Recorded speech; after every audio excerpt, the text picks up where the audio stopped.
Ryan. I'm really happy to be here, and glad to meet all you guys. Talk about a little bit of Italian wines. It's always been one of my favorite.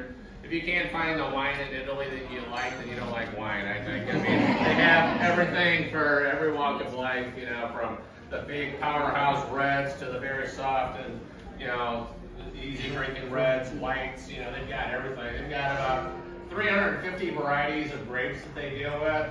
You can Google Sangiovese, which is the primary grape in Chianti, and you can see a paragraph that long of different names of that same grape. So I mean, the wine culture there goes back thousands of years. The Romans used to take vines everywhere they went because they would grow that because that's what was safe to drink. They couldn't drink the water. A lot of times it would make them ill. So they took wines, they took grapes everywhere.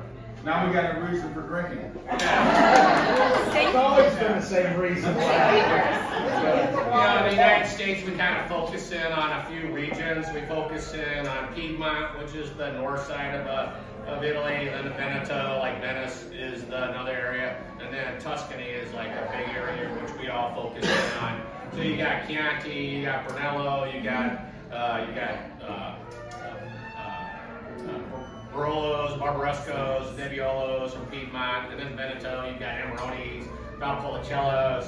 And we're only doing 5? We're only doing 5.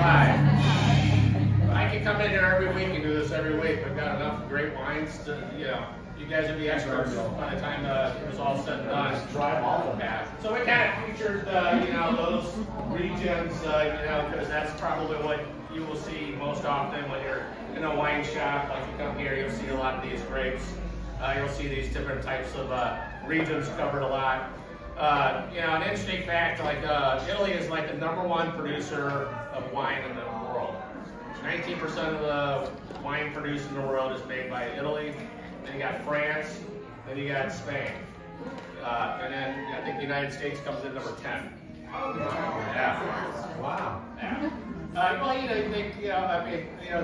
In Italy they have 20 states, or regions. Like Tuscany's a region, Piedmont's a region, Veneto's a region. Every single region produces wine there. That's how people, they're farmers, they're winemakers. That's how they made their living. So when you look back into, pretty much most of all these wineries are family owned. They've been around for generation after generation after generation. That's all they've done. I was reading about a place that made balsamic vinegar for 500 years. What were we doing in the United States 500 years ago? Not much. Yeah, these guys are, that's their livelihood. That's how they did it. I think consumers, though, they kind of fall off a little bit. They're the #3 consumer of wine in the world. I think the United States is #7, but France is the #1 consuming country of wine. Breakfast, lunch, and dinner. Yeah. So we got some great wines here. The first wine we're going to taste tonight is called the Lena Walsh Pinot Grigio. She married into the family. This is in northern Italy, in Alto Adige. So their neighbors to the north is Austria, and then down south of them it's Veneto and I think Emilia Romagna. But if you saw pictures of where this wine comes from, you would sell everything you had and move there. It's beautiful, beautiful.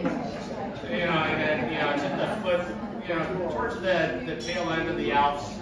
And it's just scenic. It's beautiful. And then up there where they're from, it switched control. It was under German control, it was under Austrian control, it was Italy, and then it went back and forth. So there's probably three languages spoke there at any given time. English, Italian, German. It goes all over the place. But Lena Walsh, by trade, was an architect.